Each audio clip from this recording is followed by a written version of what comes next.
Students, अब हम बात करते हैं आज के लेक्चर में क्रैकिंग ऑफ पेट्रोलियम के बारे में। क्रैकिंग पेट्रोल को हम क्रैक कैसे कर सकते हैं, यानी कि हायर हाइड्रोकार्बन्स को वैरायटी ऑफ लोअर हाइड्रोकार्बन में कैसे कन्वर्ट कर सकते हैं। क्रैकिंग ऑफ पेट्रोलियम की डिफाइन भी यही है, the breaking of higher hydrocarbons having high boiling point into the variety of volatile more volatile lower hydrocarbons. जैसा कि हम बात करते हैं, एक हाइड्रोकार्बन है C16H34। इसको अगर हम हीट करें, ये डेल साइन जो है बेसिकली हीट के लिए यूज़ किया जाता है केमिस्ट्री में, 700 डिग्री सेल्सियस पर। अगर हम 700 डिग्री सेंटीग्रेड पर इसे हीट करें तो ये कन्वर्ट हो जाएगा C7H16 plus CH2 double bond CH2 plus CH3CH double bond CH2। ये बन गया इथीन और ये बन गया प्रोपीन। यानी कि इसके अंदर हम ये एक हायर हाइड्रोकार्बन है जिसे हमने हीट करने के बाद लोअर हाइड्रोकार्बन्स में कन्वर्ट कर दिया। अगर बात करें हम कार्बन टू कार्बन, ये कार्बन टू कार्बन बॉन्ड है, यानी कि अगर हम इसकी बात करें या इसकी C16 की, तो ये ऐसे ऐसे हैं इनकी बॉन्डिंग। यहाँ पर भी हाइड्रोजन है, यहाँ पर भी हाइड्रोजन है, यहाँ पर भी हाइड्रोजन है, ये इसका हाइड्रोजन आ गया, ये इसका हाइड्रोजन आ गया। ये इस तरह लॉन्ग चेन बनाती है, यानी कि ये इस तरह कार्बन ने चेन बनाई हुई है। तो इसमें कार्बन टू कार्बन जो डबल बॉन्ड है, carbon to carbon sorry single bond है, एल्केन है, ये एल्केन है, ये एल्कीन है, ये एल्कीन है, ये भी एल्केन है। तो इसके अंदर carbon to carbon single bond जो है वो ब्रेक होता है और carbon to carbon single bond और carbon to carbon double bond में टूट जाता है। यानी कि इसके अंदर आप एल्केन जो है वो टूटकर एल्केन और एल्कीन बनता है, यानी कि लोअर हाइड्रोकार्बन्स बनता है। इसके अंदर ये हायर हाइड्रोकार्बन्स से ये लोअर हाइड्रोकार्बन्स एल्केन के बने और ये एल्कीन के बने। अब हम बात करते हैं कि क्रैकिंग ऑफ पेट्रोलियम पर। क्रैकिंग ऑफ पेट्रोलियम जो है उसकी प्रोडक्ट है डिपेंड करती है under which the cracking of petroleum undergo. अब बात करते हैं क्रैकिंग ऑफ पेट्रोलियम तीन तरह के तरीकों से, तीन तरह क्रैकिंग की पेट्रोलियम की जा सकती है। नंबर एक है हमारे पास थर्मल क्रैकिंग, नंबर दो पे हमारे पास है कैटालिटिक, और नंबर तीन पे हमारे पास है steam cracking.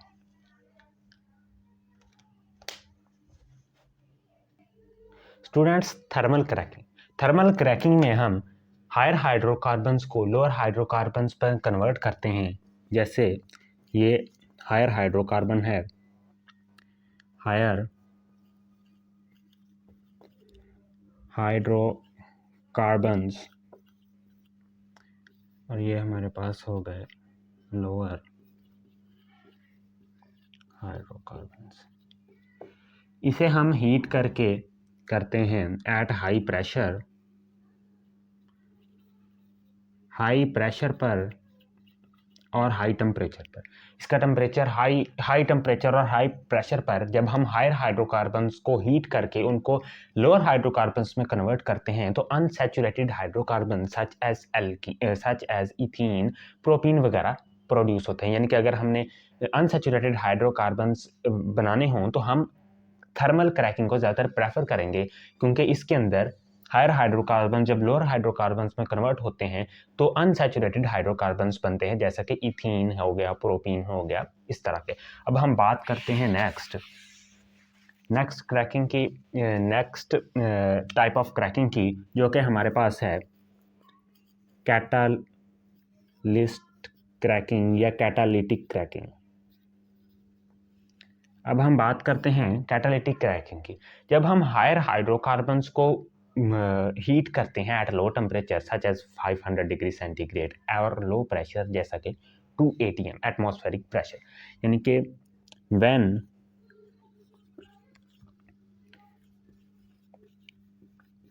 Hydrocarbons are heated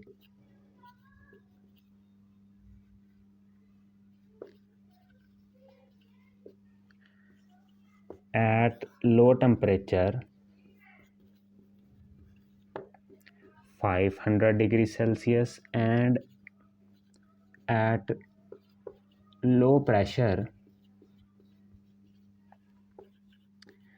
to 18। तो यहाँ पर हम कैटलिस्ट यूज़ करते हैं, कोई कैटलिस्ट यूज़ करते हैं, जैसे कि हमारे पास दो कैटलिस्ट हैं, सिलिकॉन डाइऑक्साइड जिसे हम सिलिका भी कहते हैं, और सेकंड हमारे पास है एल्यूमिनियम ऑक्साइड यानी एल्यूमिना और सिलिका, इसे हम यूज़ करते हैं क्रैकिंग में। कैटालिटिक क्रैकिंग में हमारे पास जो प्रोडक्ट बनती है उसमें ऑक्टेन नंबर ज़्यादा होता है, यानी कि अगर हमने गैसोलीन, ऑक्टेन नंबर बेसिकली है क्या, हम बात करें अगर ऑक्टेन नंबर की, तो जिस पेट्रोलियम में यानी कि पेट्रोल में जिस पेट्रोल में ऑक्टेन नंबर ज़्यादा होगा वो इंजन में उतना स्मूथली बर्न होगा। यानी कि अगर गैसोलीन का हमें ज़्यादा हाई ऑक्टेन चाहिए तो हम कैटालिटिक क्रैकिंग को यूज़ करेंगे। तो कैटालिटिक क्रैकिंग में हम हाई ऑक्टेन नंबर हाइड्रोकार्बन्स या हाई ऑक्टेन नंबर गैसोलीन को प्रोड्यूस करते हैं।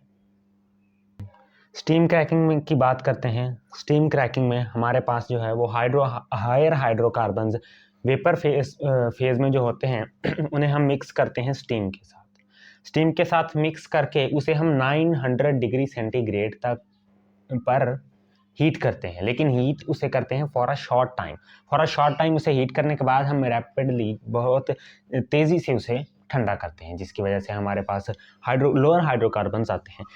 अनसैचुरेटेड लोअर हाइड्रोकार्बन्स हासिल करने के लिए steam cracking is best option, यानी कि स्टीम क्रैकिंग हम यूज़ करते हैं जब हमने अनसैचुरेटेड लोअर हाइड्रोकार्बन्स लाने हो। अनसैचुरेटेड हाइड्रोकार्बन्स के लिए हम दो यूज़ करते हैं प्रोसेस, एक स्टीम क्रैकिंग होगा और दूसरा थर्मल क्रैकिंग। और बेटर ऑक्टेन नंबर हासिल करने के लिए हम कैटालिटिक क्रैकिंग को यूज़ करते हैं। अब हम बात करते हैं इंपॉर्टेंस ऑफ क्रैकिंग। इम्पोर्टेंस की बात करें अगर क्रैकिंग की, तो नंबर फर्स्ट पे आता है सिर्फ 20% गैसोलीन जो है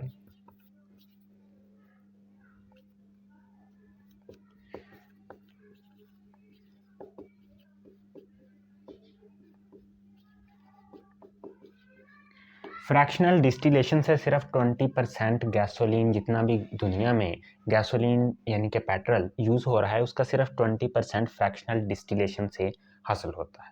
उसके अलावा जो बाकी 80% है उसे हम क्रैकिंग से करते हैं। हायर हाइड्रोकार्बन्स को लोअर हाइड्रोकार्बन्स में हम कन्वर्ट करके गैसोलीन में कन्वर्ट करते हैं, यानी कि हायर जो हाइड्रोकार्बन्स हैं उन्हें हम गैसोलीन में कन्वर्ट करते हैं, यानी कि बाकी रेस्ट ओवर 80% जो गैसोलीन है वो हम क्रैकिंग से हासिल करते हैं। नंबर सेकंड है, हमें इसमें बहुत सारी यूज़फुल